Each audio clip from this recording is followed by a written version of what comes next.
This is life. What you say about a little child, there is no such thing as a little child.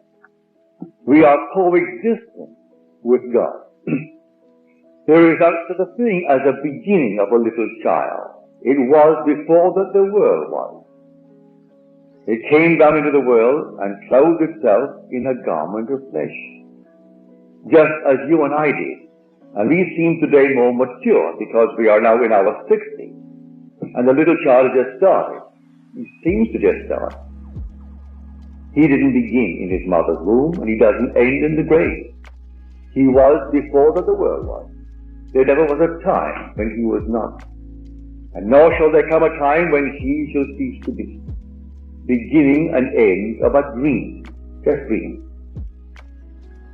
We're all one glorious dream, all one. Now tonight, if you really accept what I'm trying to get over, and dwell upon how he is clothed, he will make it easier for you to accept him. If you know that he is clothed in a robe, dipped in blood. Read it in the 19th chapter of the book of Revelation.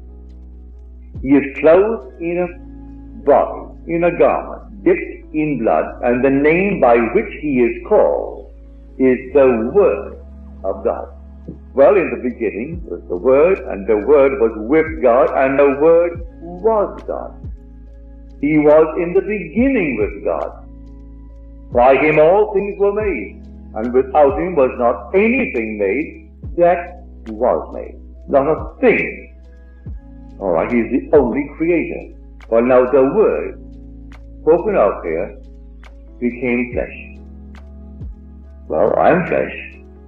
He became flesh and dwells, the word translated among us, really means within. Take your concordance and look it up. The word is within, not among, although you could use it.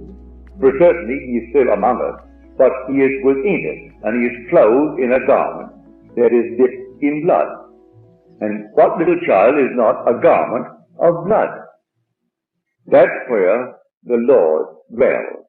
And that garment is the garment that the Lord wears.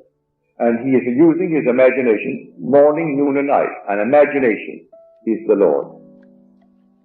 For he dwells in me as my own wonderful human imagination.